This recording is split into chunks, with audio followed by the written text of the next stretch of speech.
Yes, it's time for Mark Meets, in which I speak to the biggest names in the world of politics, showbiz, sport, business and beyond. Tonight, the celebrated Elvis Presley biographer, Sally A Hoedel. Now, the best-selling author of Elvis, Destined to Die Young, is now out with her latest book, and it's winning rave reviews. It is called, what's it called? Let's have a look. Destined to Fly, the story of the pilot Ron Strauss from Iowa to Elvis. That's right. It's all about Elvis's pilot, Ron Strauss, famous for flying the Lisa Marie airplane.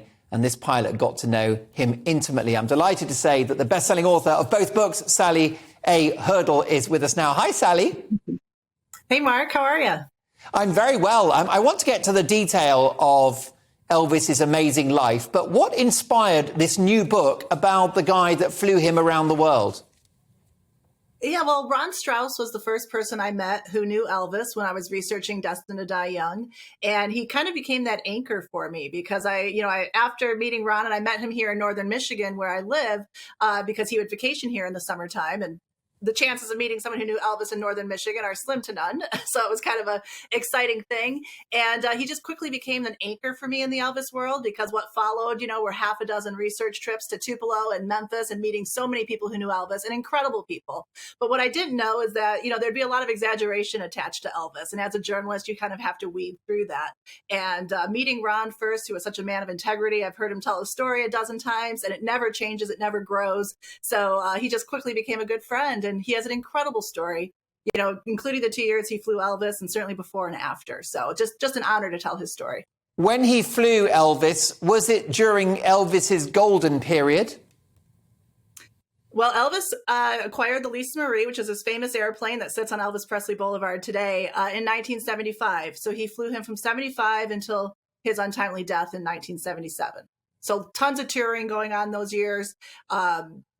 An exciting time in Elvis's career, no doubt, because he's touring more than he ever did, but certainly towards the tail end. And what did Ron Strauss, this iconic pilot, tell you about Elvis that you didn't know?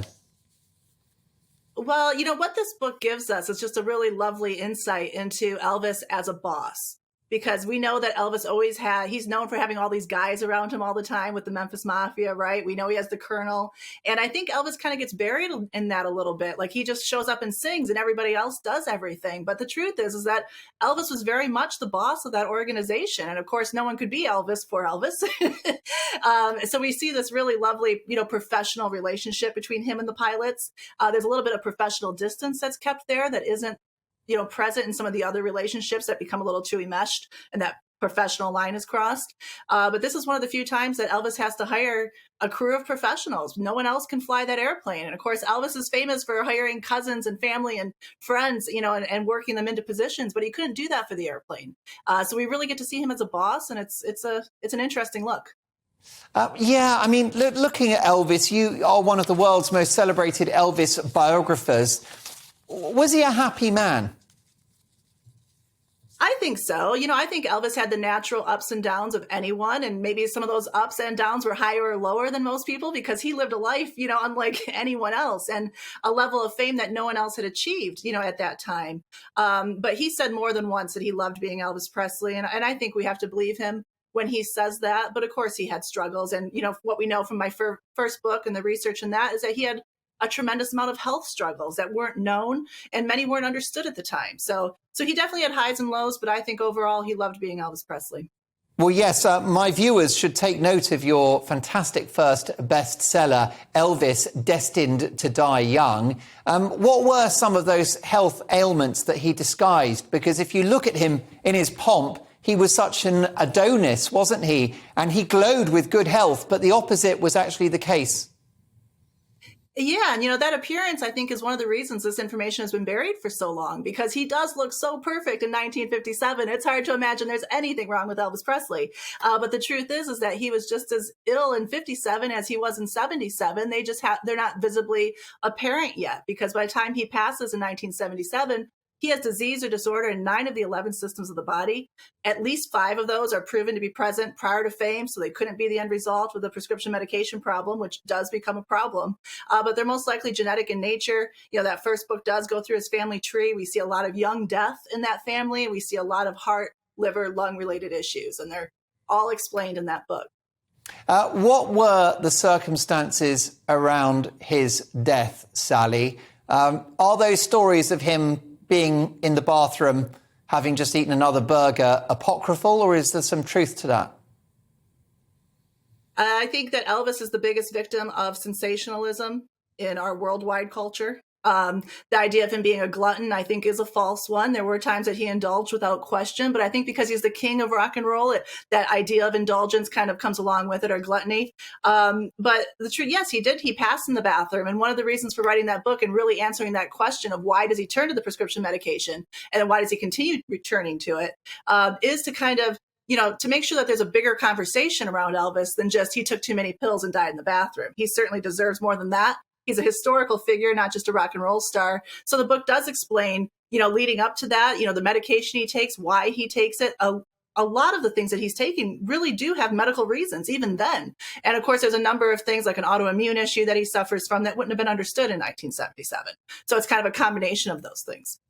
I think he's the greatest singer in the history of music.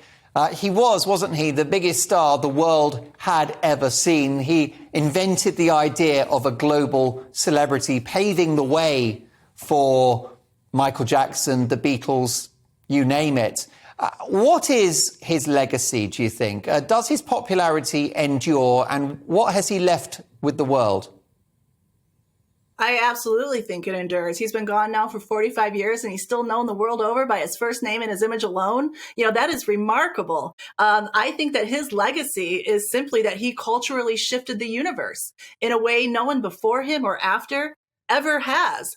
And it's certainly still there. I always say you shouldn't listen to music if you don't know the foundation of Frank and Sinatra and Elvis Presley. Everything that came after is rooted in those guys in a big way. And certainly Elvis Presley. I mean, he changed fashion and music. And of course, there's the movie years. I mean, it's all iconic, right? Absolutely. Well, look, I really enjoyed the first book, which lovely Tom's going to give us a still of now. That's your original bestseller, Elvis, Destined to Die Young.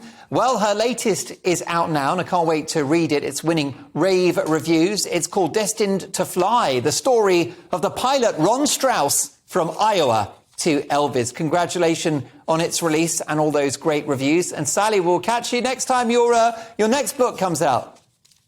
Sounds great. It's great to see you again, Mark. Great stuff, Sally A Hoedel there.